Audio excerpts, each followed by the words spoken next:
भाई और बहनों का चंदा इंस्टीट्यूट में आपका स्वागत है। आज हम दूसरे चैप्टर के बारे में चर्चा करेंगे।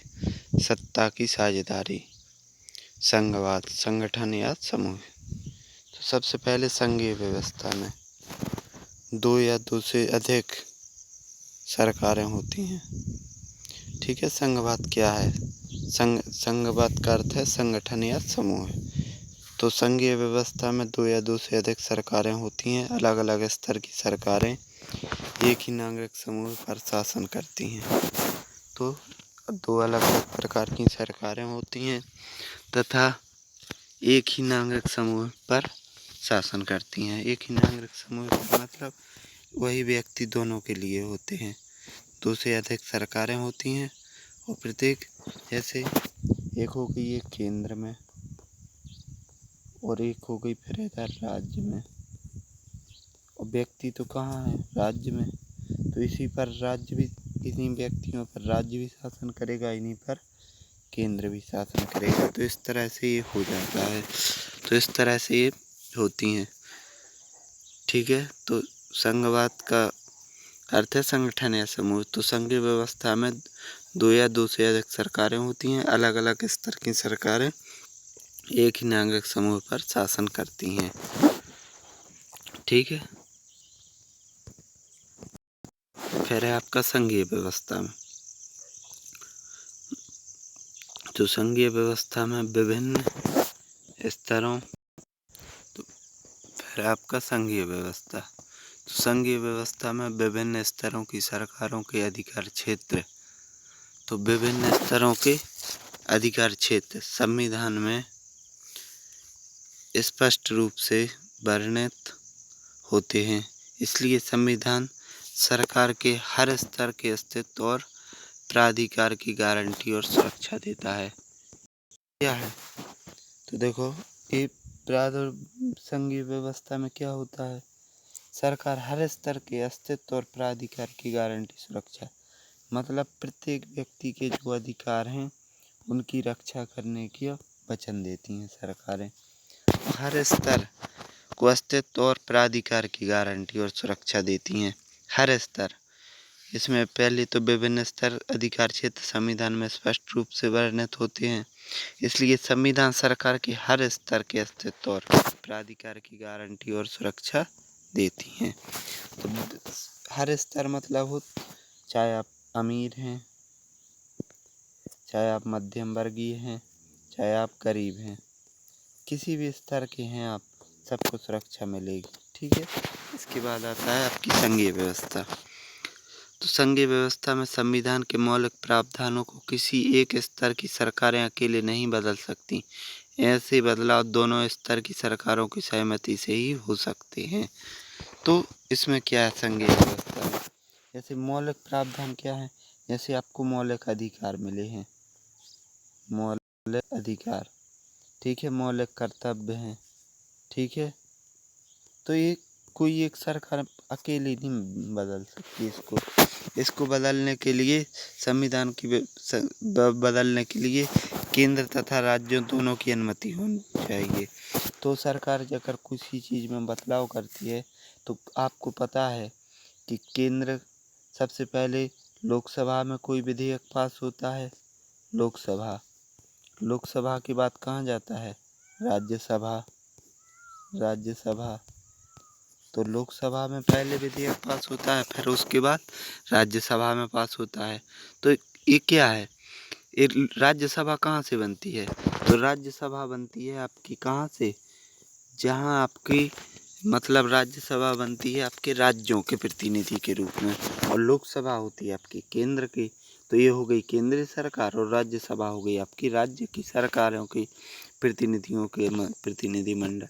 तो इन दोनों की सहमति से कोई कानून बनता है। ऐसा नहीं है कि अकेले लोकसभा में पास हो जाए और कानून का रूप ले ले, ऐसा नहीं हो सकता। तो वो लोकसभा में भी पास होना जरूरी है और राज्यसभा में भी पास होना जरूरी है। तो ये होती है संघीय व्यवस्था। इसके बाद है अदालतें। अदालतों को संविधान एक विभिन्न प्रकार की सरकारों के अधिकारों की व्याख्या करने का अधिकार है। विभिन्न स्तर की सरकारों के बीच अधिकारों के विवाद की स्थिति में सर्वोच्च न्यायालय निर्णायक की भूमिका निभाता है। तो इसके बारे में भी थोड़ा सा चर्चा कर लेते हैं। तो अदालत जैसे केंद्र इसके नीचे 28 राज्य और 7 केंद्र शासित प्रदेश हैं, आपको पता है। तो जब 28 राज्य और 7 केंद्र शासित प्रदेश हैं तो ये सब मिला करके अपनी अपनी सरकारें चला रहे हैं। अब केंद्र और राज्य में विवाद हो गया, किन्हीं केंद्र और राज्य में हो गया विवाद। अब इनका निपटारा कैसे होगा? तो केंद्र और राज्य दोनों मिलकर सर्वोच्च न्यायालय में अपनी अपील दायर कर सकते हैं। तो ये क्या करेंगे? सर्वोच्च न्यायालय जाएंगे, सर्वोच्च न्यायालय, वहाँ दोनों अपनी अपील करेंगे। कौन कौन? केंद्र और राज्य। या तो केंद्र और राज्य के बीच विवाद होगा या फिर दो राज्यों के बीच होगा। तो अपील कहाँ करेंगे? सर्वोच्च न्यायालय। और जो सर्वोच्च न्यायालय फैसला देगा वो सबको मान्य होगा, किसी भी कीमत पर वो अमान्य घोषित नहीं हो सकता है। हाँ, एक स्थिति है जब अमान्य हो सकता है, अगर राष्ट्रपति उसमें इंटरफेयर करे, लेकिन 99% मामले में राष्ट्रपति भी वही सहमति देते हैं जो उनकी होती है, सभी की होती है। ठीक है, तो इस तरह से जो अदालतें हैं, अभी आपने देखा होगा कि अभी जैसे आपने सुना भी होगा कि जैसे तमिलनाडु और कर्नाटक, इन दोनों का है कावेरी जल विवाद। तो ये कावेरी जल विवाद, इन दोनों का निपटारा किसने किया? केंद्र, मतलब सर्वोच्च न्यायालय ने। तो दो राज्यों के बीच विवाद हो या केंद्र के बीच विवाद हो, ये कहाँ चले जाते हैं? Supreme court. संघीय शासन व्यवस्था में दोहरे उद्देश्य हैं, देश की रक्षा करना और उसे बढ़ावा देना तथा इसके साथ ही क्षेत्रीय विविधताओं का पूरा सम्मान करना। तो संघीय व्यवस्था का मतलब है दोहरे उद्देश्य, मतलब एक तो देश की एकता और सुरक्षा और को बढ़ावा देना। देश की एकता का मतलब है जैसे एक देश से अनेक राज्य, ठीक है, देश एक, राज्य अनेक, जैसे 1, 2, 3, 4, 5, ये अनेक राज्य। तो इनमें जैसे अपने भारत है, तो भारत से अच्छा तो कोई उदाहरण हो ही नहीं सकता। तो भारत में विभिन्न भाषा बोलने वाले लोग रहते हैं, जैसे किसी राज्य में हिंदी बोली जाती, कहीं राजस्थानी, कहीं कन्नड़, कहीं मलयालम, तो विभिन्न प्रकार की भाषाएं बोली जाती। इस प्रकार इसके अलावा विभिन्न जातियों के लोग निवास करते हैं, कहीं पर हिंदू मिलेंगे, कहीं मुस्लिम, कहीं सिख और कहीं ईसाई, तो विभिन्न जातियों के लोग मिलेंगे। तो सरकार क्या करती है कि आप लोग सब मिलजुल कर रहो, एक दूसरे की संस्कृति को ना आप नुकसान पहुंचाएंगे, ना आप किसी की संस्कृति को नुकसान करेंगे, ना कोई आपकी संस्कृति को करेगा। तो यही तो है दोहरे उद्देश्य, कि देश की एकता की सुरक्षा करना और उसे बढ़ावा देना तथा साथ ही विविधताओं का पूरा सम्मान करना। तो यही तो होता है सरकार का। अब इसके बाद आते हैं आप संयुक्त राज्य अमेरिका, स्विट्जरलैंड और ऑस्ट्रेलिया की संघीय व्यवस्था वाले मुल्कों में आमतौर पर प्रांतों को समान अधिकार होते हैं और वे केंद्र की तुलना में ज़्यादा ताकतवर हैं। तो केंद्र की तुलना में ज़्यादा ताकतवर है क्योंकि इन राज्यों में दोहरी नागरिकता है। दोहरी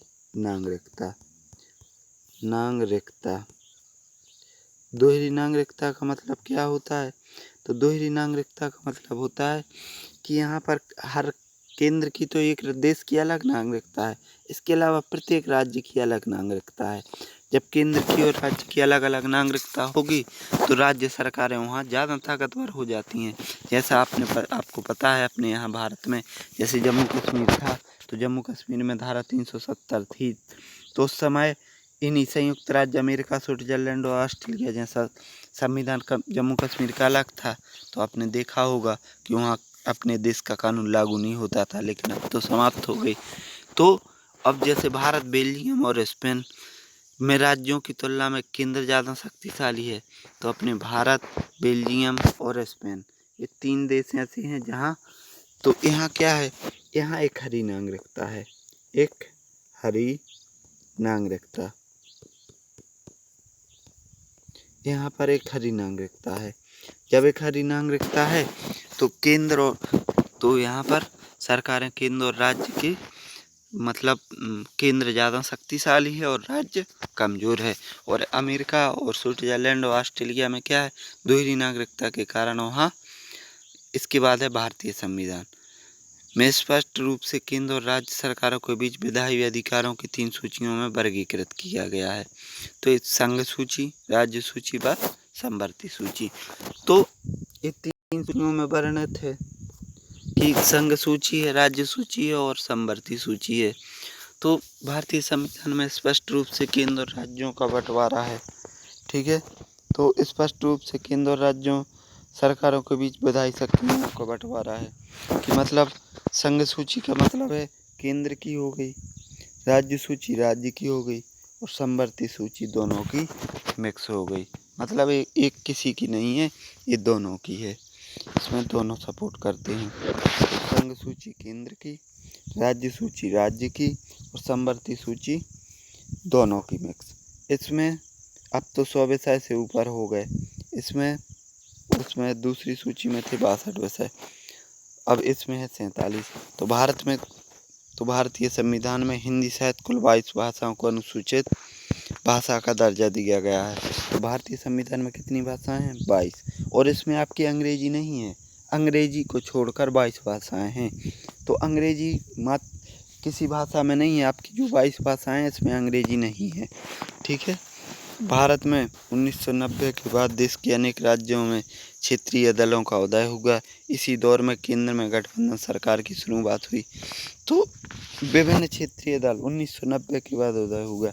आप जैसे देखते हैं जनता दल, समाजवादी पार्टी, ठीक है, इसके अलावा महाराष्ट्र में शिवसेना, तो ये तृणमूल कांग्रेस, ये विभिन्न प्रकार की क्षेत्रीय दलों का उदय हुआ और ये क्षेत्रीय दल सरकार बनाने में महत्वपूर्ण भूमिका निभाते हैं। अब आ गया पंचायती राज। गांव के स्तर पर मौजूद स्थानीय शासन व्यवस्था को पंचायती राज के नाम से जाना जाता है। तो गांव के स्तर पर जो गांव में लोग रहते हैं, ग्रामीण स्तर पर आपने देखा होगा सरपंच होते हैं, पंच होते हैं, या उन्हें प्रधान भी कहा जाता है। कहीं सरपंच कहते हैं तो अपने यहाँ प्रधान कहते हैं। तो जो ग्राम प्रधान होता है उसको अब 1992 के बाद ज़्यादा पावर दे दिया गया है। तो वो गाँव की सुरक्षा और स्थानीय प्रशासन को चलाता है। ठीक है, तो ये हो गया आपका पंचायती राज। अब है संघात्मक व्यवस्था। जिन देशों में एक ही सामान्य सरकार काम करती है, जिसे हम केंद्रीय सरकार कहते हैं, बाकी इकाइयों में उसके अधीन होकर काम करती है, उसे एकात्मक व्यवस्था होती है। इसमें केंद्रीय सरकारें राज्यों को आदेश दे सकती हैं। तो जैसे इसके बारे में थोड़ा अभी बाद में चर्चा करेंगे। तो एकात्मक व्यवस्था, तो वे देश जहाँ पर एकात्मक क्या है, जिन देशों में सामान्य सरकारें काम करती हैं एक ही, जैसे आप इंग्लैंड देख लो, ब्रिटेन, तो ब्रिटेन में एकात्मक व्यवस्था है। और भारत में दोनों के गुण हैं। भारत में संघात्मक भी है और एकात्मक भी है। आपने 9th में पढ़ा होगा। तो भारत में दोनों प्रकार की व्यवस्थाएं हैं, संघात्मक भी है और एकात्मक भी है, दोनों प्रकार से है। अब है संघात्मक, तो वह शासन व्यवस्था जिसमें एक ही समय में 2 या 2 से अधिक सरकारें काम करें, संघात्मक व्यवस्था है। इस व्यवस्था में केंद्र व राज्य 2 सरकारें प्रमुख होती हैं, दोनों अपनी अपनी शक्तियां संविधान से मिली होती हैं। तो इसमें दो सरकारें होती हैं। तो एकात्मक में एक और संघात्मक में दो, इसमें एक और इसमें 2। तो इसमें होता है एक केंद्र और दूसरा होता है राज्य। ठीक है, तो इसको मैं कर लेना, एक केंद्र होता है और एक राज्य होती है, दोनों मिलकर शासन चलाती हैं। ठीक है, जब दोनों मिलकर शासन चलाती हैं तो उसे संघात्मक कहते हैं। और जहाँ केंद्र ज़्यादा डिपेंड होता है और राज्य नहीं होते हैं, वहाँ केवल गवर्नर होते हैं, तो वहाँ एकात्मक शासन आता है। तो एकात्मक और संघात्मक इस तरह से, जैसे अपने यहाँ जो संघ शासित क्षेत्र हैं वहाँ पर तो आपने देखा होगा एकात्मक शासन देखने को ही मिलता है। इसके बाद सूचियों के बारे में, तो संघ सूची विषयों में यह सूची जिस पर केंद्र सरकार कानून बनाए संघ सूची कहलाती है। यहाँ से महत्वपूर्ण विषय रखे जाते हैं जो पूरे देश पर प्रभाव डालते हैं। तो जो देश पर प्रभाव डालते हैं वो सारे विषय किस में आते हैं? संघ सूची में। देश पर प्रभाव जैसे रक्षा बजट है, अब सुरक्षा करनी है देश की, तो ये सुरक्षा किसी राज्य स्तर पर तो जाएगी नहीं, तो ये किस में जाएगी? केंद्र के स्तर पर। तो वे जो केंद्र के होते हैं, आयकर, इनकम टैक्स और ये सारे केंद्र में आते हैं। इसके अलावा राज्य सूची के विषयों की सूची जिस पर राज्य सरकार कानून बनाती है, इसमें आती है कृषि, सिंचाई, व्यापार, छोटे छोटे। इसके बाद है संवर्ती। संवर्ती सूची पर दोनों कानून बनाते हैं, केंद्र भी कानून बनाता है और राज्य भी कानून बनाते हैं। अगर कानून में टकराव हुआ तो केंद्र का कानून मान्य तथा राज्य का कानून अमान्य होता है उस स्थिति में। तो अब संवर्ती सूची पर कौन से विषय रखे जाते हैं? जैसे शिक्षा है, शिक्षा है एक संवर्ती सूची का विषय है। जैसे वन है, तो ये संवर्ती सूची के विषय हैं। तो ये विषय रखे जाते हैं संवर्ती सूची में जहाँ दोनों की हिस्सेदारी होती है। तो वे सारे विषय कहाँ आ जाते हैं? संवर्ती सूची में आपकी। ठीक है, तो ये हो गई आपकी सूचियाँ। अब इसके बाद आती है आपकी एक अवशिष्ट सूची। तो अवशिष्ट सूची में विषयों की वह सूची जिस पर केंद्र सरकार कानून बनाती है। अपशिष्ट का मतलब होता है जो विषय छूट गए हैं उन पर केवल केंद्र कानून बनाती है। इसमें से विषय रखे गए तीनों सूचियों में शामिल नहीं हो पाए हैं। जैसे कोई एक कानून है तो वो अगर कहीं लागू नहीं हो पाता तो उस पर कानून सिर्फ केंद्र बना सकती है। इसके अलावा स्थानीय शासन, तो स्थानीय शासन तीन प्रकार से है। एक तो पंच, सरपंच और पंचायत समिति। तो पंच और सरपंच, पंच का मतलब होता है जो गांव में विभिन्न प्रकार से चुने जाते हैं, मतलब जिनको अपन सदस्य कहते हैं। सरपंच होता है प्रधान, और पंचायत समिति में होते हैं आपके और मेंबर। इसके अलावा आते हैं जिला परिषद। पंचायत समिति में पंचायत के लोग आते हैं, पंचायत समिति में जैसे आप ब्लॉक प्रमुख कहते हैं। इसके अलावा जिला परिषद में जिले के लोग आते हैं। तो ये सारा, इसमें और कुछ महत्वपूर्ण बातें। तो संघीय सरकार में 2 या 2 से अधिक स्तर की सरकारें होती हैं। 2 या 2 से अधिक स्तर की सरकारें मतलब एक तो होगा आपका केंद्र और एक होगा आपका राज्य। तो लगभग 2 सरकारें तो होती ही हैं। नंबर 2, संघीय व्यवस्था में विभिन्न स्तर की सरकारों के अधिकार क्षेत्र संविधान में स्पष्ट वर्णित हैं। तो इनके क्षेत्र भी स्पष्ट वर्णित हैं। स्पष्ट वर्णित का मतलब है जैसे आप देख सकते हैं, जैसे स्पष्ट वर्णित क्या है, जैसे संघ सूची, राज्य सूची और संवर्ती सूची। तो ये तीनों सूचियां हैं। अब अपने भारत की थोड़ी विस्तार से चर्चा कर ली जाए। तो भारतीय जो केंद्र की सरकार है उसमें मैंने बताया था अभी बताएंगे आपको कि एकात्मक शासन और संघात्मक के कैसे गुण हैं। संघात्मक के गुण तो ये हैं कि भारत में ये 3 सूचियां हैं, मतलब केंद्र और राज्य है। तो ये तो हो गए क्या, जब केंद्र और राज्यों में भारत बटा है तो ये तो हो गया संघात्मक। लेकिन इसके अलावा एकात्मक के गुण ये है कि जो केंद्र है उसको ज़्यादा मजबूत शक्तिशाली बनाया गया है। क्या है, एक हरी नागरिकता है, नागरिकता एक हरी है तो केंद्र मजबूत है, तो ये एकात्मक का गुण हो गया। अब संघ है, संघ सूची के 97 और अब लगभग 102 विषय हो गए। इन पर कानून कौन बनाएगा? केंद्र। संवर्ती सूची पर अगर दोनों में विपरीत कानून बनाए तो किसका मान्य होगा? केंद्र का। राज्य सूची, अब राज्य सूची के विषय पर भी केंद्र को कानून बनाने का अधिकार है। थोड़ा मैं इस पर बताता हूँ, आप समझना, ध्यान से सुनना। तो जैसे भारतीय देश का कोई प्रधानमंत्री या विदेश मंत्री या राज्य मंत्री किसी अन्य देश में जाता है, जब वो वहाँ पहुँचता है तो वहाँ से एक फैक्ट्री की डील होती है। अब वो फैक्ट्री यहाँ आएगी तो कहाँ लगेगी?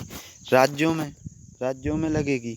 जब वो यहाँ राज्यों में लगेगी, किसी न किसी राज्य में लगेगी, तो वहाँ डील करने के लिए राज्यों से अनुमति नहीं मांगी जाएगी कि राज्य जब कानून बनाएगा तब फैक्ट्री आएगी। वहाँ सीधा केंद्र उस कंपनी वाले को भरोसा दे देता है। उस स्थिति में केंद्र को राज्य सूची पर भी कानून बनाने का अधिकार है। तो ये है, ठीक है। तो भारत एकात्मक है और संघात्मक है। फिर संघीय व्यवस्था में संविधान में मौलिक प्रावधानों को एक स्तर सरकार अकेले नहीं बदल सकती। तो एक सरकार नहीं बदल सकती है मौलिक प्रावधानों को। आपने देखा होगा कि केंद्र की तरफ से होती है लोकसभा, राज्यों की तरफ से होती है राज्यसभा। जब दोनों मिलते हैं तब दोनों मिलकर ही किसी संविधान को, कानून को बनाते हैं। अकेले केंद्र नहीं बनाती और राज्य नहीं बनाती। इसके बाद चौथा, संघीय व्यवस्था का उद्देश्य देश की एकता को सुरक्षित रखना तथा क्षेत्रीय विविधताओं का सम्मान करना। तो इसका मुख्य लक्ष्य क्या है? देश की एकता को सुरक्षित रखना तथा क्षेत्रीय विविधताओं का सम्मान करना।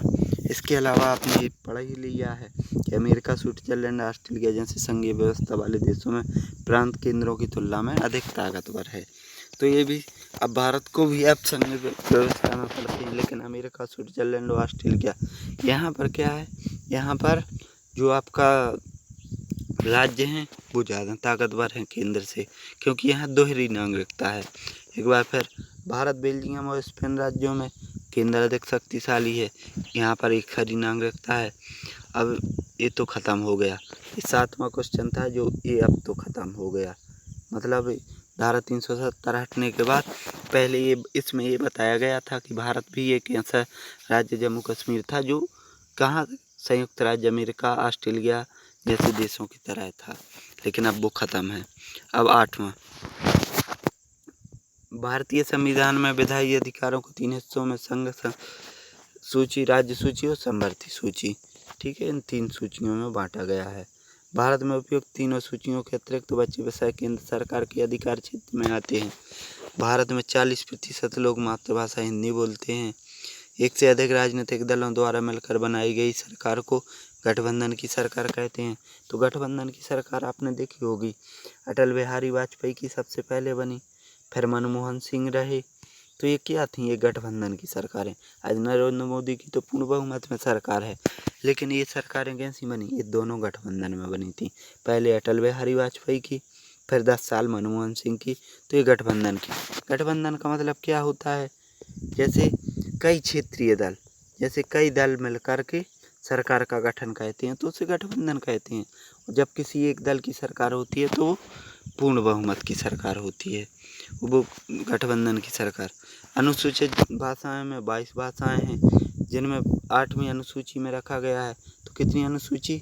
8वीं अनुसूची में 22 भाषाएं हैं, जिसमें अंग्रेजी नहीं है।